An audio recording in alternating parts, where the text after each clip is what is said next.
Silav roj baş, evar baş evanno, hêvîdarım hûn tev başin, selametin. Ez çend nûçeyek û Muhamedekir dixwazim ji we re pêşkêş bikim vê êvarê saet 21 de jî şev li gorî saeta Ewropayê 21 de ez ê hewl bidim xwe bigînim ronî roha em ê bernameyekê çê bikin ev demekî dirêj e du sê hefteyê em bi hev re derneketine bername hinekî mijarê me jî komê serhev bûne ez dibêjim qey êdî wext hatiye em hin tiştan şîrove bikin. باشه ev hevdîtinê li Amerîkayê hene Tayyip Erdogan li wê derê Coğlanî Ahmed Elşara li wê derê dünya alem li wê derê ji bilî Kurdan meselekî mühîm e dibe em nîqaş bikin Kurdbûn di vê demê de çima bê qîmet e ez dixwazim hinek di nîvê bernameyê de dawiya bernameyê de vê meselê hinek bi we re şîrove bikim çima em wekî millet li ber çavê dünya alemê ew xwasa bê qîmetin çima ciyê me li netewek bî tune ye çima dünya alem li wê derê çima em ne li wê derê ne gelo hemî sûçê dünya alemê ye yan sûçê me bi xwe ye jî em bi têra xwe qîmetê nadin xwe qîmetê nadin netewbûna xwe zimanê xwe hebûna xwe dibe ku em hinekî li xwe jî vegerin xwe jî rexne bikin bana meselê mühîm in siyaset valahî qebûl nake wextê tu siyasetê de hinekî lawas kevî kesê din tên dadigirin dagirkerî dibe kesên ji te dibin kesên derve îdeolojiya te dibin mesela dünya alem li dijî colanî û tevgera wî bû ama dawiya dawiyê de bi şiklekî bi ser ket çû netewek bî axaftina xwe jî dike dewleta xwe jî milletê xwe jî li wê derê temsîl dike kêm zêde biacibînî neacibînî tu bibêjî aparat e ne aparat e mesele ne ew e mesele bi ser ket yani keştiya xwe bi şiklekî gihand perav îjayê te tu çi qas dixwazî di keştiya xwe de li hember bav û bawozê bipelpite heta ku tu keştiya xwe negînî saxî silametî negînî peravê kes wê bi lehengî behsa te nekin ama li ser behrê tu keştiya xwe bi wan pêlên mezin ên behrê re hûn tê dikoşin hûn şer dikin bav û bahoz tê baran tê kes wê berxwedana te nagire ber çavan ya mihîm mirov xwe bigîne peravê hevan ji kerema xwe re li bendê bin ka em çi bi hev re şîrovê bikin em pêşî nûçiya deqeya dawî li Tirkiye pêk hat ev hevalbendên me AKP MHP hê jî demokratîk nebûne êrişî wan li ser çapemeniyê didome telebîr nivîsekî binî nivîsî bû xwestibû muqayese bike Netanyahu û Erdogan lê tişta ku hat serê wan hinek zehmet e merdan yanarda xwediyê telebîrê ye yani müdürê giştî ye rêveberê giştî jî İhsan Demîr rojnamevan Musa Özûrlu îro her sî hatin binçavkirin heta vê deqê îfadê wan hatiye girtin nehatiye girtin hatin berdan eger haya hevalan jî hebe bila ji kerema xwe re xeber bidin me em di nava bernameyê de pêşkêş bikin ji ber ku ew ji bo îfadê wan were girtin bang li wan kiribûn êdî armanc binçavkirine girtine ez wî nizanim tenê bi qasî deqeyekî nivîsekî li ser ekranê mabû çî bû Netanyahu Erdogan muqayese dikir îja telebîr jî daxuyaniyekî weşandibû digotibû di bernameya Tirkiye'nin yönü de peyvek ku em wekî rêveberiya kanalê baweyekî kategorîk em wê peyvê red dikin her çend bi Kurdî ve jî nêzîkî yek deqeyekî li ser ekranê mabû dibe em vîya ji ber vê yekê dibe em lêborîna xwe dixwazin bê hemdê me ev nivîs hatiye nivîsandin em ji bo vê xeletiya xwe ya ku ji hêla tîma rêveberiya me ve hatiye kirin ji nezanî hatiye kirin em lêborînê dixwazin em dixwazin dubare bikin ku em ê piştî lêpirsînekî îdarî biryarên pêwîst bigirin yani eger îca bike kesên ev nivîs nivîsandine jî em dikarin ji kar derbixin yek ev e ya dijî hevano hêzên ewlekariya hundirîn bi daxuyaniyekî diyar kirin ku çekdarên hikûmeta veguhêziya Sûriyê êrişê bendên kontrolê yê hêzên wan yên li taxê Şêx Mehsûd û Eşrefiye kirine li bajarê Helebê hêzên ewlekariyê êrişên çekdaran têk birine çend çekdar jî li wê derê hatine kuştin hîn jî birîndar hene dronek jî li wê derê hatiye xistin asayişa Helebê doh cenaze birîndar kesên ku dîl hatibûn girtin komên çekdar radestî aliye hikûmeta veguhêz kirin di dawiya daxuyaniyê de hêzên ewlekariya hundirîn li Helebê destnîşan kirin hêzên wan wê di çarçoveya mafê parastina rewa de erka xwe ya parastina şêniyan parastina herêmê li dijî êrişekî muhtemel ew ê erka xwe pêk bînin. Ev her du taxên Kurdan li Herebê niha dibin dorpêçê de ye. Hêzên hikûmeta Şamê her dem dikarin êriş bikin. Heta niha şansê xwe pir ceribandin lê her carî bi berxwedanê re rûbirûman. Niha çend kes ji wan hatine kuştin. Yani vê yekê bibêjim tansiyon bilind e di navbera rêveberiya Xweser û hikûmeta Şamê de. Êdî ew peymana dehê adarê kî behs dike kî behs nake ez bawer nakim pêk were. Bi tu şiklekî ez bawer nakim ku qesede hêzên şervanên Kurd tavîz bidin hêzên Colanî yan jî hêzên Ereb ên li Herêmê. Yani bi tu şiklekî ez bawer nakim û nemimkün e jî. Cara yekeme di dîroka Kurd û Kurdistanê de belkî ji 200 salan vir ve cara yekeme firsendekî ew qas mezin ketiye destê Kurda vê firsendê çawa tu ji dest berdidî. Yani ji konjonktûra siyasî bigire heta hêza te ya eskerî, heta rewşa herêmî, rewşa dîplomatîk tim hemî ji bo fayda te ne, ji bo berjewendiyên te ne. Tu vana dibê biparêzî bi şiklekî wergerînî garantiya navnetê wî. Tu van firsendan eger wergerînî garantiya navnetê wî tu bi ser dikevî. Eger pêk neyînî gav bi gav şûn ve dikevî. Ama ew têkçûnekê nehêsane. Têkçûnekî wisa mezin e dîrok wê ji hesab ji me Kurdan bixwaze. Di derbarê Rojavayê Kurdistanê de agahiyên deqeyên dawî hene di nava bernameyê de em ê ji were pêşkeş bikin ka em binêrin li wan deran şer û pevçûn wê çê bibe. Ji vir û pêva jî ez bawer nakim wisa rehet ew bisekinin ji ber ku kuştî û birîndarê wan hene.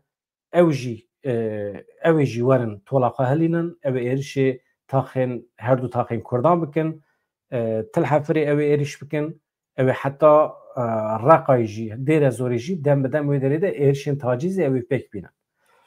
Dewleta Tirkiye li pişvan êrişane ez anim.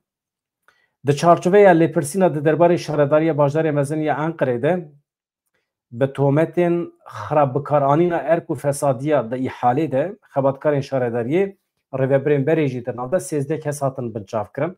Sevdozgeriya Enqerê di derbarê îddiayan de ev îddia çi bûn di navbera salên 2021-2024 de mesrefên konserên ku ji aliyê şaredariyê ve hatine darxistin zirar gihîştiye qadê. Yani zarar gihîştiye millet. Ev çi biye konserekî hatibû organize kirin duwê konserê de mesrefê pir zêde bi milyona per hatibû nîşandan.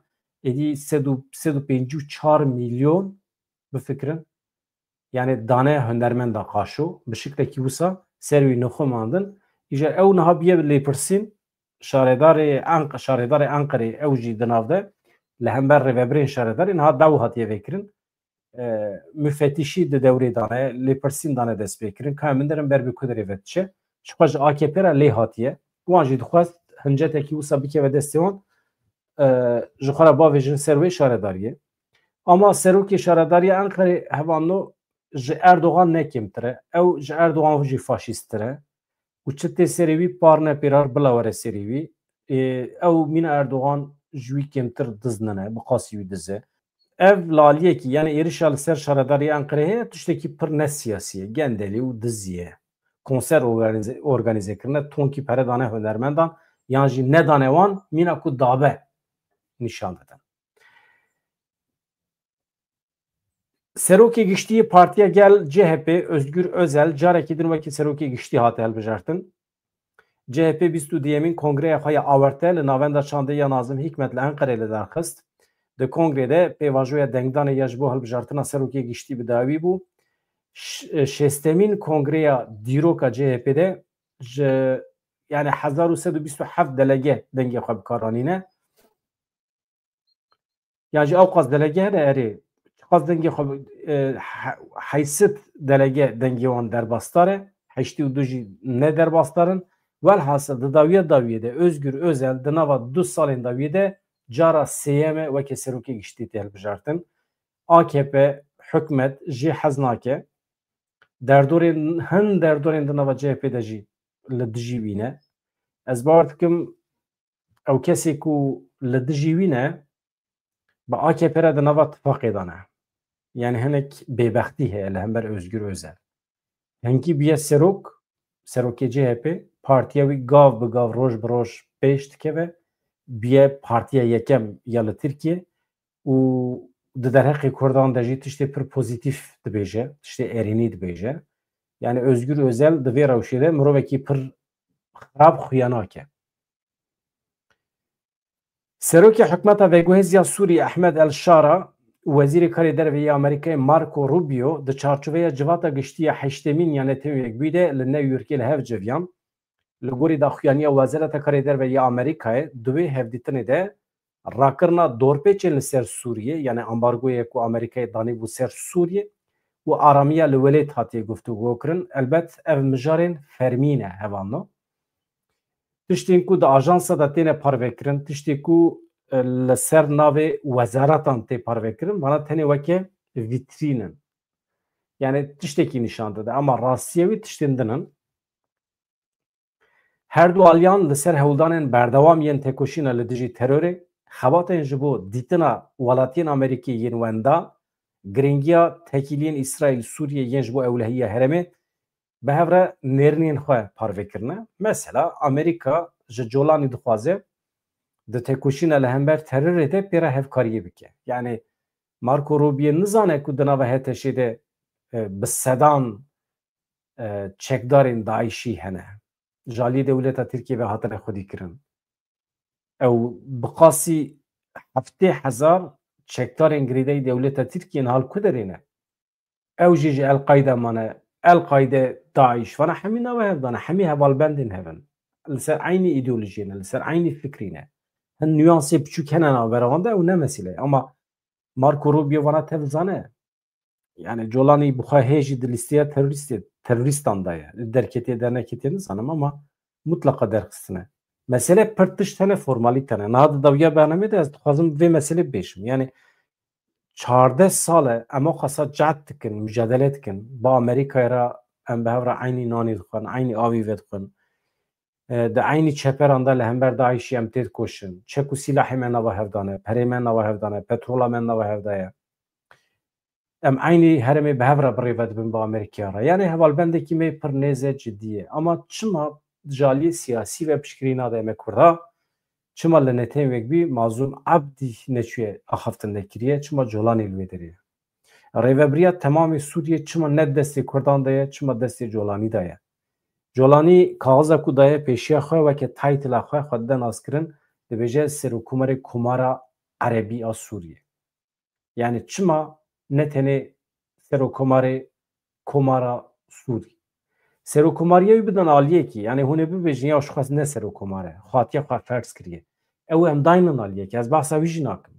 Yani ciyekî weke Netanyahû Komara Sûriyê a Erebî nivîsandî. Wextê ku tu wisa bikî, tu navê Sûriyê wextê bikî Erebî, tu wêmanê tu cudaxwazî. Tu dixwazî Sûriyê perçe bikî. Tu dixwazî firqî bixî navbera milletên Sûriyê. Wê demê Kurd jî dibêje çi? Em jî Sûriyeyê ne, Bakurê Sûriyê. Wê demê em nabêjin Bakurê Sûriyê, em dibêjin Komara Sûriyê ya Kurdî. Mazlûm Abdî Serokkomarê Komara Sûriyê a Kurdî ye wê demê. Çi dibe? Wextê ku em rabin Kurd em tiştekî wisa bikin, ji me re dibêjin cihêxwaz û cudaxwaz û bölûcî û nizanim separatîst û nizanim çi. Halbikî yê ku vê yekê dikin ew in. Yani Sûriye navekî kevin ê herêmê ye dikin Ereb navê Erebî li ser dikin. Veya bêbextî ye ya tiştekî wisa Kurd bi tu carî nikarin qebûl bikin. Amerîka jî nikare qebûl bike. Yani em niha destê me de hêz û quwet jî tune. Em nikarin bibêjin ya em hevalbendiya xwe di ber çavara derbas bikin. Yani em hevalbendiya xwe ya bi Amerîka re çawa di ber çavara derbas bikin. Yani hêz û quwet em tune. Hevan ez hema ez tim ser vê mijarê. İjar meselekî din jî heye tabii ev cara yekem e yani nêzê 6 salin kesekî li ser navê serokatiya Sûriyê diçe tevlî civînên Netanyahû dibe.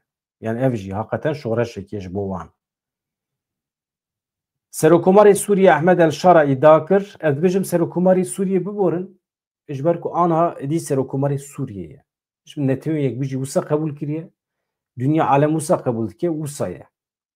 هلبجارتن چی بیه چی نبیه مسئله کدن یعنی هلبجارتن ل ترکیه پر روانه هلبجارتن ل مصر پر روانه مشروعه تنه ای سوریه نه مشروعه جبرویه که دبی مروف هنه که راستی ببینه اگر دشونا احمد الشارع دا مظلوم عبدی لوی داری بیا و دبی مدگو سرکومار سوریه مظلوم عبدی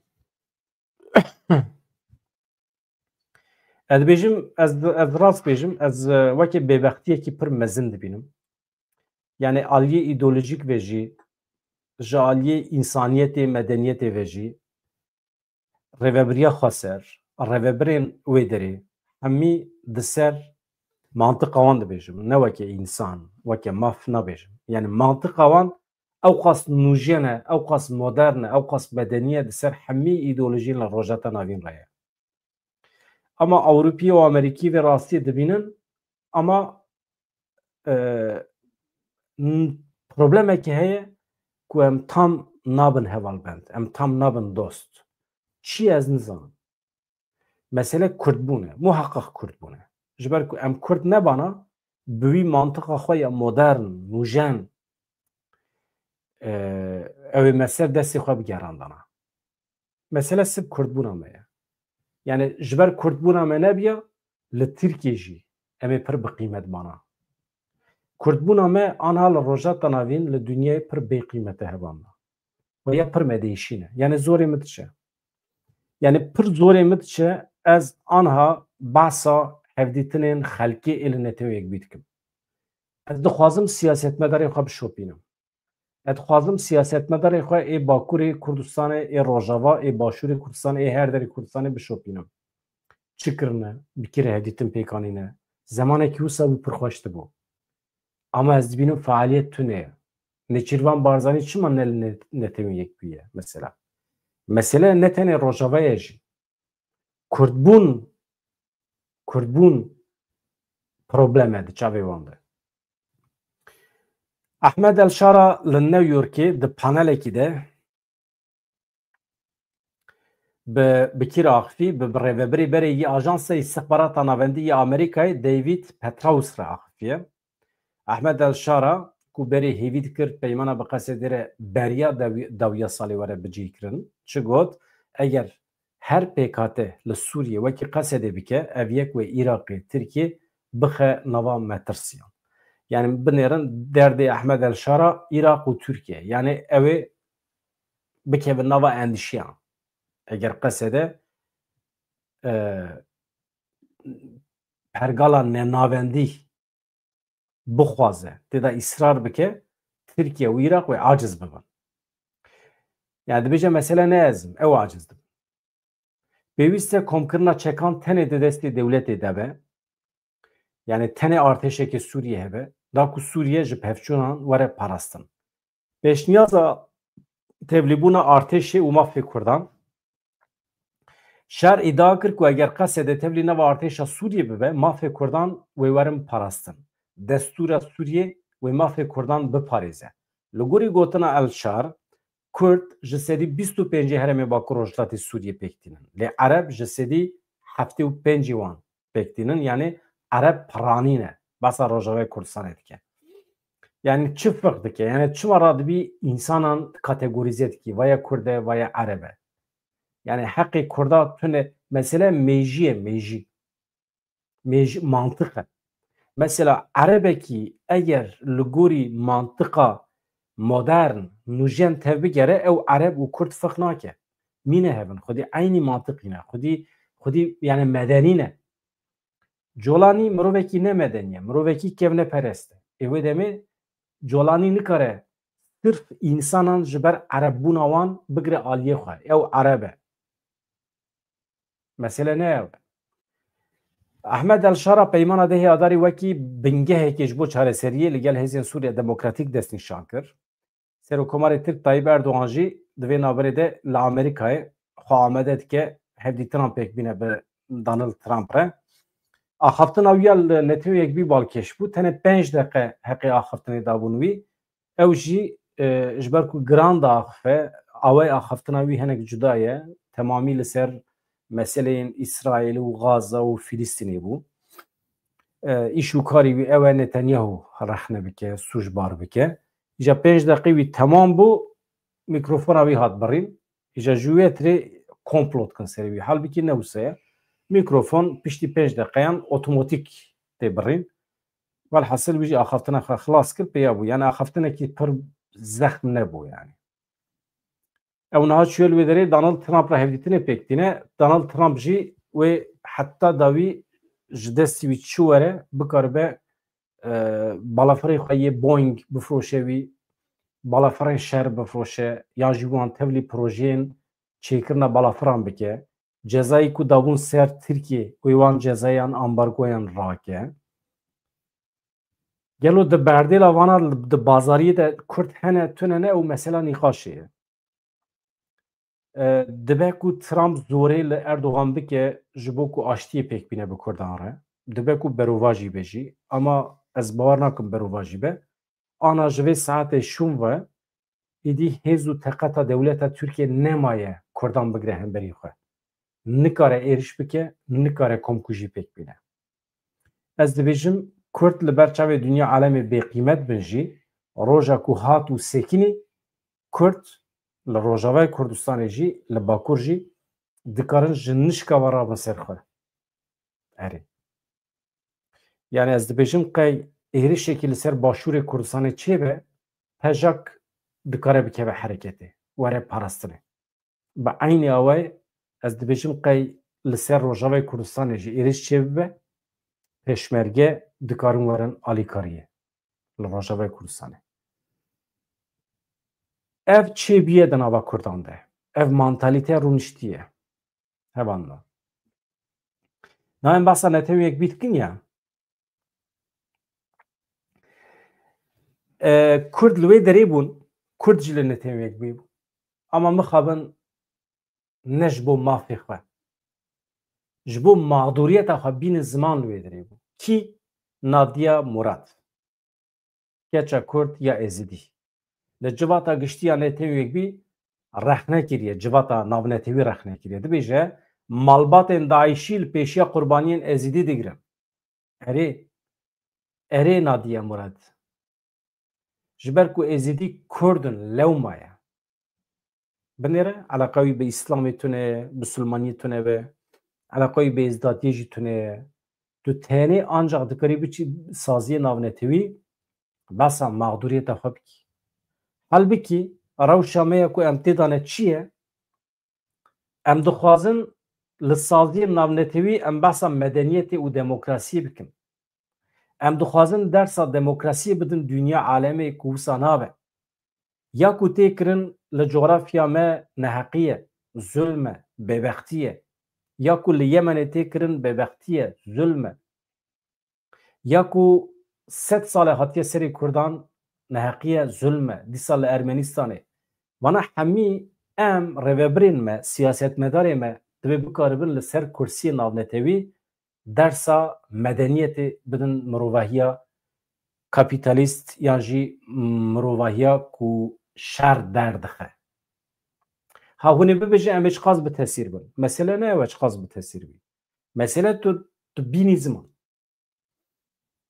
na hevalê me dibêjin çima em basa heqê Kurdan nakin hevan no ez basa rewşekî wisa dikim ku heqê Kurdan ketiye destê te yani ez basa wê atmosferê dikim eger tu çûbî Netewîyek bî tê wê manî ku te serweriya coğrafya xwe bi dest xistiye te edaleta xwe ya xwesterî pêk aniye te otorîteya xwe ya siyasî bi dest xistiye tu diçî Netewîyek bî li ser weke nûnerê milletê xwe ez behsa wê rewşê dikim îja Nadia Murad diçe wê derê tenek gilî û gazinc wayî malbatên Daişî li serê me re tên girtin divê sozên cîhanê daye me werin bi cîhanîn yani mesele ew e helbikî xelata Nobelê ya aştî jî girtiye Nadia Murad niha li gel serokê civata giştî û her wiha sekreterê giştî Netewîyek bî bi wan re axifiye bi wan re civîn çêkiriye Nadia Murad bang li civaka navdewletî kir ku sozan bikin kiryar ji bo hemû jin û keçan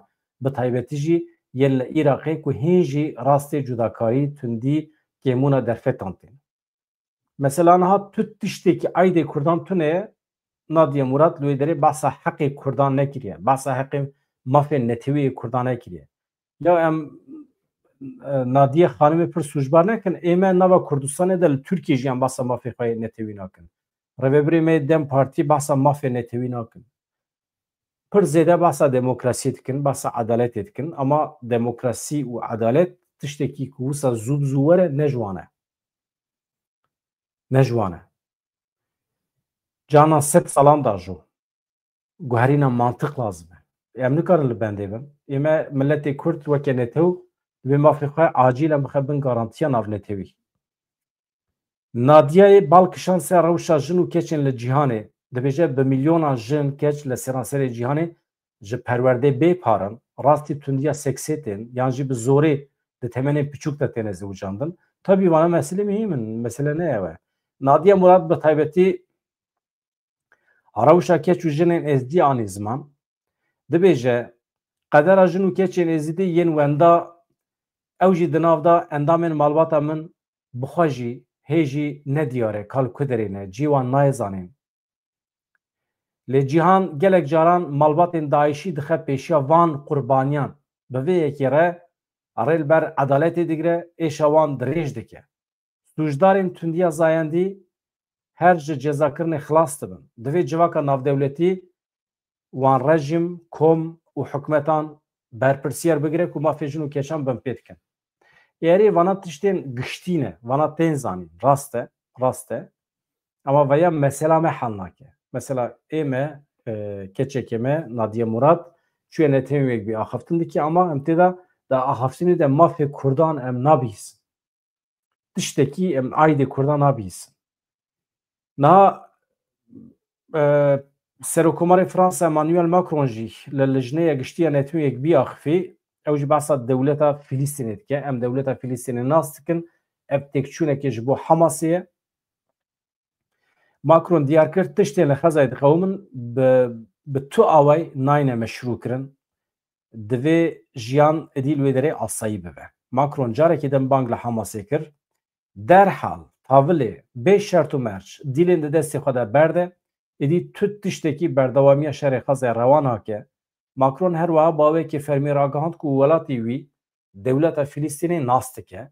Ev naskirin wê tiştekî ji mafê rewayê İsraîlê kêm neke, ev ê xizmeta ewlehiya İsraîlê jî bike. İddiayekî wî wisa heye.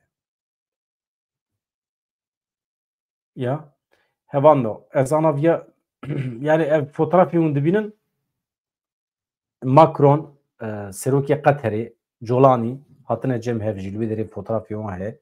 Hev û du dibînin. Colanî û ew ê jî hev dibînin. Ji xwe hev û du berê jî dîtibûn. Donald Trump. Niha Barak dibêje aştî li rojheta navîn xeyal e. Ne mümkün e. Ka em binêrin çi gotiye hevan da. Nûnerê taybet yê Amerîkayê ji Sûriyê berpirsiyar Tom Barak aştiya li rojheta navîn wekî xeyalekî bi nav kir. Her wiha di daxuyaniya taybet ya ji Sky News Arabiyê re naskirina dewleta Filîstînê ji aliyê hin endamê Konseya Ewlekariyê ve jî weke bêkêr bi nav kir. Barak eşkere kir ku li rojheta navîn qet aştî çê nebiye. Dibe ku qet çê nebêje.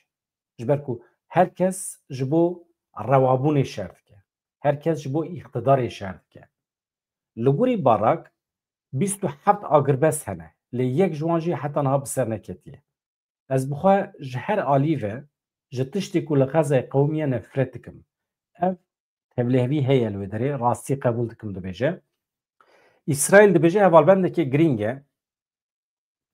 Em bi salan bi 4 heta 5 milyar dolarî piştgiriyê didin İsraîlê. Ev di dilê Amerîkayê de xwedî ciyekî taybet e. Yani mijar hinekî kompleks e tevlihev e. Niha ev camêr çi dibêje hevan da? Aştî xwe xapandin e. Tu car aştî çê nebû. Muhtemelen wê tu carî çê nebêje. Hin derdor tim hakimiyetê serweriyê dixwazin. Ev jî nîşan dide divê hin kes serî bitewînin. Dema ku raqîbê te serweriyê bixwaze divê tu serî dayînî. Tu serî daneyînî wê şer çêbibe. Ez dibêjim mêrik mafdar e. Rastî ev e. Mesele ew e ku di erebî de serî tewandin tune ye. Kes vê yekê fehm nake dibe. yani di zimanê Erebî de serê tewandin tune hakikaten wê demê çi dibe însanê ku bixwaze serê te bitewîne tewan netewan wê şer û pevçûn tim hebe. Îja ême Kurda yani ez dibêjim qey tişta ku barak dibêje tombarak cara yekê me rastiyê dibêje li rojhilata navîn tu car aştî çênabe. Ji ber ku hin kes dixwazin tim serwer bin, hakîm bin, hin kes jî dibe serî bitewînin. Eger tu serî netewînî tu çûyî. Şer wê tim hebe. Berxwedan û şer û serwerî. Ji ber vê yekê hevano tişta li pêşiya me ew e tu çi qas dibêjî ez serî natewînim jî tu yê nava şer dabî. Ya mihîm ew e tu mafê xwe bixî bin garantiyê hêzên xwe yên ewlekariyê ê parastinê li keleka xwe tim biparêzî. Tişta ku mixwast ez bibêjim hevano yani ev neheqî zulm bebextî yani Kurdbûn çima bê qîmet e yani vaya di rastiya rojhilata navîn de em pir xweş dikarin bibînin. Deverekî wekî Sûriyê 14 sala li wê derê ji sisyan parekî wî di kontrola Kurdan de ye bi rêveberiya Kurdan lê hêzên cîhanî ev rewş nedîtin. Hêzên cîhanî çi qas destê wan hat ji keç û xortên Kurdan fayde dîtin. Di têkoşîna li hember Daişê de li keleka wan cih girt wekî hêza eskerî lê ji aliyê siyasî ve ne gazî wan kirin civînên Jinevê ne tut derekî din. Li gelek deverên cîhanê cuda cuda civîn hatin çêkirin ji bo çareseriya pirsgirêkên li Sûriyê tut carekî bang li Kurdan nekir. Rusya jî nekir, Amerîka jî nekir, Tirkiye jî nekir. Türkiye bilê îro ranebe xwe wekî dewleta Kurdan nîşan nede. Tirkiye dewleta herî dijmin, dewleta herî bêbext ji bo Kurdan. Di mesela Rojavayê Kurdistanê de hevano ez dîsa hezar car îca bikek jî ez ê bêjim.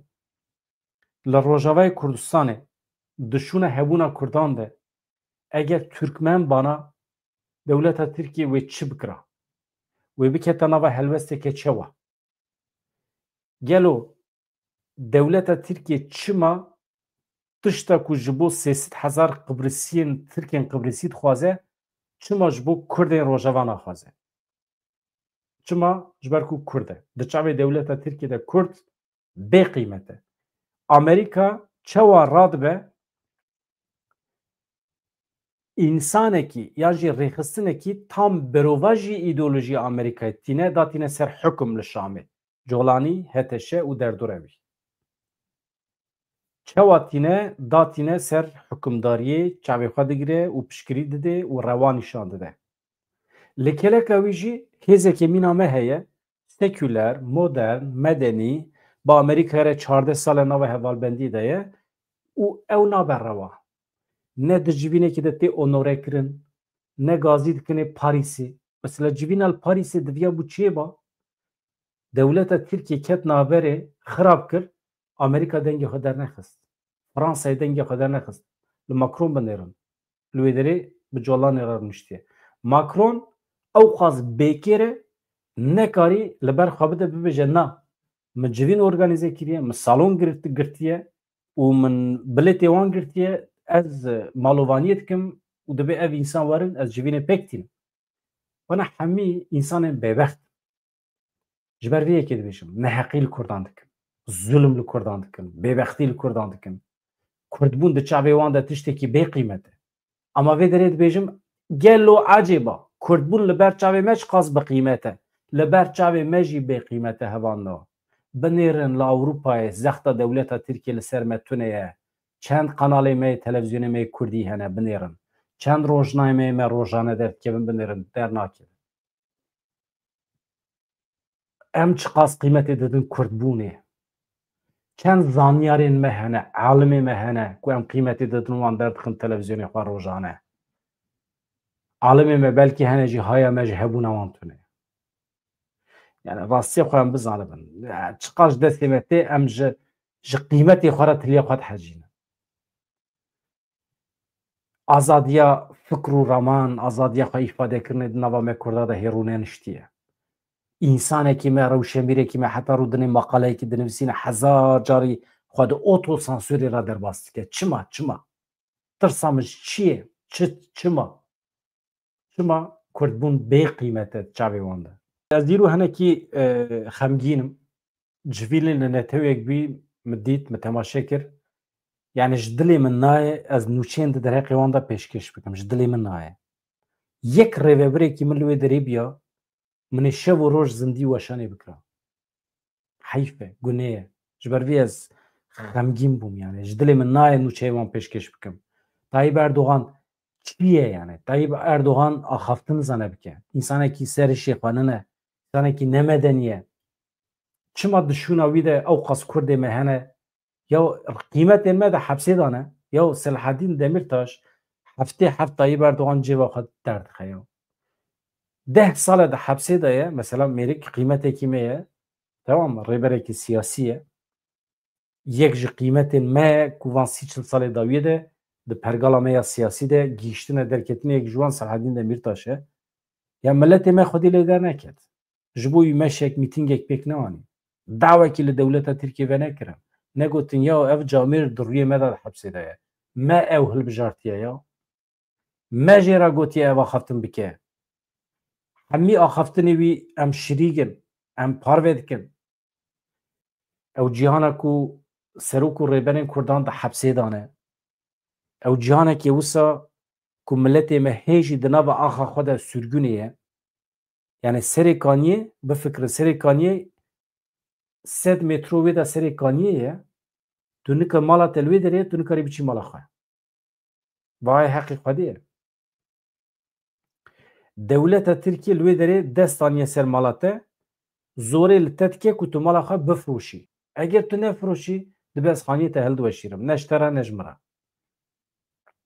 حمدی اولوکای پاترون شرکت کوبانی کمپانیا کوبانی لامریکای ددم که 2005 ده از بارد کم دولمند بو فابریکه که ماست فکر پیش کرد پرل سر پرا قزنش کرد گله کی یعنی من رپورتاج وی گودار کرد خاصی ساعته کی بو باسا سرپیهاتین خواهین دولمند بونید که چه وکه خواندکار چوی آمریکای لوی دریف جرا فرسند چه بیه فابریکه که ماست فکریه پیشی ماست یونانی دیتیه و gelekî dîtiye ku bala însanan li ser masê Yunaniye û pir bihaye însan nikarin bikirin ama bala însana jî dikişîne wî jî çûye Yunanistanê lêkolîn kiriye eynî mast peyda kiriye derxistiye çê kiriye ama bi fiyekekî pir erzan û paşê jî millet kiriye û jê zengîn biye niha biye milyarder êca çi dike Hamdî Ulukaya însanekî me ji Erzîncanê ye Kurd e û di nava feqîriyê xîzaniyê de mezin biye بقاسی کو بحث که دبید دما چوم آمریکای تنه $3,000 ده جیوان مدا بو وکیدن دبید تو پریمتونه بو ایجا اف جامعه me rabiye ji zenginiye edi nizane çi bike sanki fakir û fuqare me edi xilas bune tamam sanki li welatê me pêdivî bi fabrîqe tune ye rabiye bi çend milyon têdo 20 milyon bêjin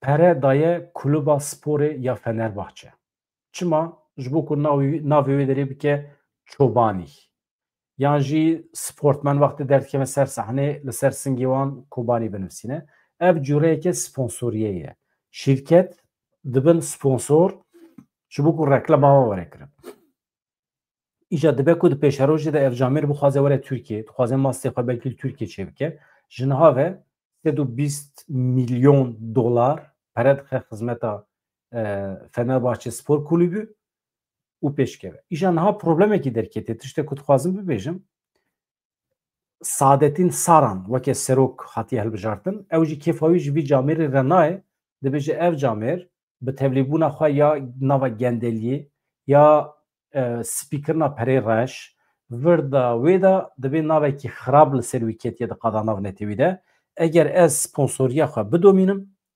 vaya ji bo îtîbara min gelekî xirab e dibe ji bo min ji bo şîrketa min îtîbar pir mühîm e baş e ji ber vê dibe ez anha bi rêveberên berê ê Fenerbahçe re di nava diyalogê de me dibe ku di demekî kin de ez rakim yani ez ê sponsoriya xwe bi dawî bikim pere nediman em jî dibêjin hêvî dikim کلوبێکی ئەو قەسە فاشیست ئیژاب ناکێ کێک حەمدی تو هەری پەریخوا بدیوان حقەتەن پەریخوا بخە خزمەتە تەلەڤیزیۆنێکی حەمدی ئەگە دەنگی مە تێتە کێک حەمدی قانالێکی مەزن ئا تەلەڤیزیۆنە کوردی vêke û însanên me bila bi sedan rojnamevanê me têda bixebt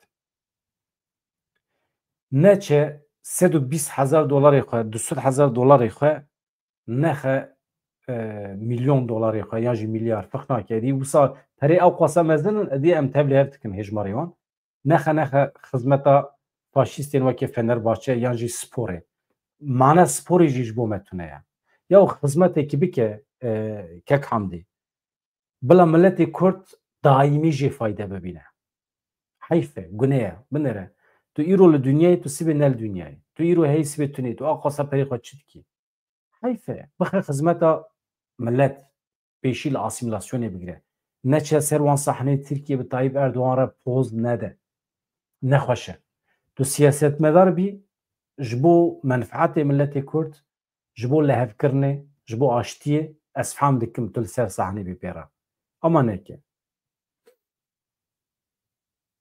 di vê naberê de ez spasiyetê dikim Aran 21 Malatya endametiye baş e her hevî hevan hûn jî eger hûn bikarin bibin endam ya jî bibin abone ez zanim nîvê temaşevanên me ne abone ne dara way hat hevan ka em binêrin em tev li dara gudarkin ka çi dibêje Valla çi bêjim ez dixwazim ser meselê însanekî mîna û çobanê rabêjim meselen yani meske ez fêm nakim cihû bi dinyayê de belav bûn tu zanî wana yani bi her awayî malê xwe milkê xwe zengînîbûna xwe xiste xizmet avakirina İsraîl tu zanî nas fêm nakim însanekî wilo çi ewcê çi mecbûr e yani bibe sponserê yani dewletekî qirêj dijî Kurd dizanî yani bi taybet tîmekî mîna Fenerbahçe yani ez fêm nakim yani ez însanê wilo fêm nakim Kurdên wilo fêm nakim bi rastî jî ev Kurdin an Kurdin yani gumana min ser wana heye bi rastî ji te re çek bêjim dara nava me Kurdan de ne milyoner milyarderên pir mezin hene hem li Ewropayê hene hem li Amerîkayê la rojata navîn jî hene min nas kirine ew tu bî tu perê xwe dixî tu çawa dikarî perê xwe bixî xizmeta Kurda mesela tu bî tu çi dikî mesela ez bim me ya xwe got ez bim ez ragihandinê de deriyekî nû vê dikim yek rojnamevanekî Kurd bêkar nahêlim bila herkes xizmeta Kurdan dabe çûkî niha dewr ew dewr e ez naçim sîlah nagirim û bi çek û sîlah şervana çênakim nadim kuştin ez dibêjim bila keç û xortê Kurdan di ragihandinê de bikim xizmeta Kurd ez bû wisa dikim tu çawa dikî tu zanî perê te çi dikî heval parê min heve çi dikim meselen niha însanê hene di nav Kurda de meselen zimanzan îngilîzdan meselen almanzan her tiştê wilo miro yani ew însanên zîrekin zana bi taybetî dariyê medya da tu zanî meselen karî tu kesekî du kes sê kesê wilo medyayekî mezin jê ravekî bêjin herin bikevin xizmeta gelê Kurd gelê Kurd dîroka Kurd tarîxa Kurd ew zulmê ser gelê Kurd heta îro hatî kirin yani بدن ناس كرن هانا هبالي من بر انجليزي ناس بر بيانيات تكلم دما شن بحثا تركي دكم لو يدري قالك جاره ترك هنا يعني دما استبيجم له تركيا ده ملتك قالك يا زماني ويشاندا وكلتوري وهر تشتي يعني حتى ترك بخاجي بيك نظام تزاني يعني ترك بخاجي نظام دبيجن يا قي تشاتو واغوتنا دبيجي للتركي 6 مليون 20 مليون كورتايه بلا بازدا بقى يعني دما دبيجم ميناكي باجاركي مينا واني لباجاركي مينا هكاري دياربكر لورفاي البادره لقرسي لاردغاني ترك دنيا تزاني فهم ناكن باوري ناكن يعني دبيجم تشتولو هي يعني برانيا واجد دبيجم صدي نوت نو بينجي مثلا تكارن باريته هبه امكانيته هبه تكاري بواب بشجري انساني ولو لاوروبا انا مثلا ناخرتكي جنج هي لفرنسا قرمه 2000 يورو دي او كاركاركي ولو بمشينا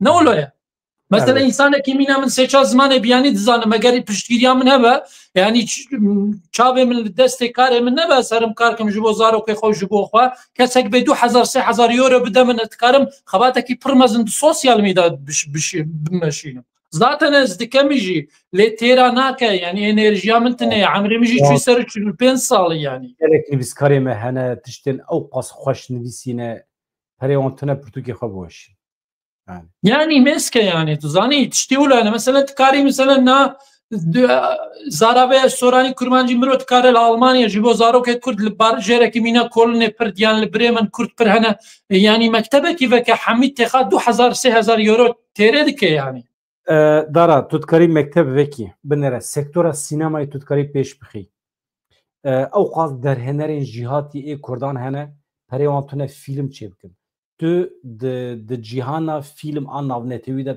تذكري جيه بگري نتفليكس ده تذكري فيلم خب دي وشاندن يعني بوان ريان دردمه دبي يك دردكي ما هبه ام چوا بكن دعو دوزا كردان لجهاني بده ناس كرن يك جي عاجين اسيميلاسيون بگري ايوه بس فهمناكم يعني چما مثلا البيدر دبينم زاروكي او دوجاز ولات بارزم زاروكي دعلمه فينلي دعلمه انجليزي دخوينه تركيجي علمانديه دبيجم هفال چما تو زاروك خونا علمي زماني كردي بعلمن زماني كردي دبيجا يا وجمرا قوتنا قفوي تيرا 4 زمانه دبيجم تركي بي ابيجا او انسان البيدر جداي بويا چا عجيب تركيا چما هون تركي بلا هر البيدر بانجليزي باخوا بلا بزمان فنلندي باخوا بلا يعني اسفهمناك من انسان چما ولود فكرنيا چما تشتكي بر اس عجب دبينم كردادا كي يعني چما خو كم دبينن يا چ خاص خو كم دبينن نا اگر انسانك حست بك مثلا حست بك او انسان ترى نابجه تو رشي سوري تركي كرمانجي ويحت حزبك جنا من هاد بامن يا حزم كرت نقوت من يا تو تركي تو فارسي تو كي تو كردي تو كي مقاس كردم حزم كر يعني جبو هر كسي جبو كردا جبر خوخا كرد بيجن يا انسانك ملته قالك حز كردا بك قرآن نجبو بارا نجبو تشتكي حستك نجبو يكو بيجا والله آلاني هاي تركي تشتكي ولو ناوي يعني لما جي مخابن دبينم يعني جوهات مشاكة حمو انرجي خو باري خو زانين خو خستي خدمت اسرائيل اما كردكي ميناتو دشي المانيا درافيل تركي دشي المان دشي لامريكا زنجين دبي يعني الويدر درفتك كتي بردسده چما خدمت زماني كردينا چما خدمت كلتوري كردين چما تو تكاري لامريكا نا او لامريكا تشتكي تكاري مثلا سي انسان بيني باري وانا بدي نتني كلتوري كردي تكاري حمر روشالات نابين بدا ناسن كذا مقال امريكا رانا ولا يعني البت نعد باز زنجين بمسبير روجاز باخلاق بمقال اخو برافم جبر قال اخو برافم تشتيولو دبا خلق دكه مثلا تك دكن مقابدن جوارا چیروکا تلبیر گوت چیروکا تلبیر قناله کی نویه مثلا وانجی به یوتیوب دست بیکر مردان yanardağ mesela keseki normal kemalisti ama demokrate mesela bir dest بیکر peşi imkanı bir aburi tüne bu yani sıfır bu başı halki karsazan pişkiri daye reklam dane bu sponsor naha yek ji kanalı ku heri zideti temaşekirin li Türkiye eve ama AKP zehteli etki mesela nahile çabe xoveke hem bariya rütük ceza lidbarine ekonomikmen u nahile pişte xarraske İmed xwest mesela ew mantıklı ceme Kurdan jî çêbe kanalên taybet vebin net hene kanalê me hene telbet ama dibin siya rêxistinên siyasî dane dibe henekî em azad bin karsaz vekin wextê ku karsaz kanal vekin zêdetir azad dibin yani fikra azad derdikibe راستا از يولو فكرم يعني از بخواج يولو فكرم هذا البدران يعني اش هنكي تخوازم يعني د چارچوبين براسي بارتيا دا حزبا دا از دركبم تزاني زيدي از تخوازم او تشتي كواس زانم تشتي خو فكرين خواز براسي جي باوايكي اشكرا يعني او كم يعني بينم زمان نتني د چارچوبي كي تنگو تسك حزبي دا تزاني او جي بروبلمكي مازنه يعني ya بتايبتي كردين اوروبا جي يعني قرا her tiştekû mesele nekû tu biqetî ya neqetî tiştekî heye eger tu heqaret li hin derdora nekî kî dibe bila bibe eger tu bikarî bir fikrê xwe bawekî ilmî rapor çêkî û bigînî her aliyê Kurdan fayda te digêje siyaseta Kurdî û demê însan li te godar dikin ama tu rabî sirf hestê xwe ên netewî tu derxî pêş zêde aşırî tu hestiyar tevgerî tu dikarî bikevî nava hin xeletiyan uslûba te cana xirab dibe û tu nagêjî armanca xwe راستا hedef çi ye hecef tu bigêjî armanca xwe hedef tu çi ye tu bedra îqna bikî êkek got madem tu dixwazî min îqna bikî بالزمان من بسر مداوره نكو مبكي هدف مثلا هنا كي اوه يعني اسلوبك دبلوماتيك مرو بكار بينه tabii ki yani pişti bir amri عیبه مرو بچه طرف بگیره طرف چیه طرف نتوا میه ملت میه آزادیا میه طرف شخوه ما طرف گرتیه جویز ده اضطرابی فرقی بخینا برا حزب کردستانی يعني پشتی ساعت عیبه يعني حزب کردستانی فرقی نخنا بره لکدری گندلی هبول دج درد کبی لکدری پرگاله که آنتی دموکراتیک هبل دج درد کبی او قاسه نا هەمان تشتێکی دیژی هەیە نانە مەسەلەن ناف کورداژی دێنی هەر کەس جێ خۆ گرتیە پارێوە هەیە قازانج دکەنی ینی چاویوانە تێر نامە ینی ئەو ڕژی سەروی ئەو ڕژی سەروی ئەو ڕژی سەروی نەوڵ هەیەیان ێرش بکەن سەر هەفتوو بەر ئاوایی میدیایی بانجی غیری میدیایی بەیانی عیبێکی مەزنە مەسەلە نا قەدەپێت عردێکی مەزن من دەستەویە پارێکی مەزن دەستەوی یەنێکە بە هەمان شێوی ئەم بێژین تەبگەری ئازادیژی لە ڕۆژابە ئیرۆ حتا حدێکی ینی دەستەوی خورت بوویە ینی نەوڵ ینی گەرە ینی ویگاوی سکینیه ویگاوی ایدیش ایرش لسر هبو دوتونه دارا از وستیامه ام خاطر بخوازن جه والا گله سپاس سوال بدن استبلی بومه یعنی هفت تشتی وانه انسانی ولاجی ما تشینن هم براستی جی همو تشن یعنی یه شامه یشا کردستانه یشا کردبونه یشا قدیمتونه یا اما هر تمسبود بیجم یعنی جار جاره گوتنر ریبراپو ده بیرام دما ده بیجه کردبون تالا و رویج نامردیه مرو هنک یود به یعنی زانی نکارنش کردبون خوشی برابر براستی راسته مالته آوا هر گله سپاس هوانو خاطره و ساعت 21 ده اگر رونی رو حواره امی پیرا برنامه که خوش چیب کنده مکی دریجه سر چابا ایبار باش جبو سلاف رو جبو هر کسی سر چابا سر من چابا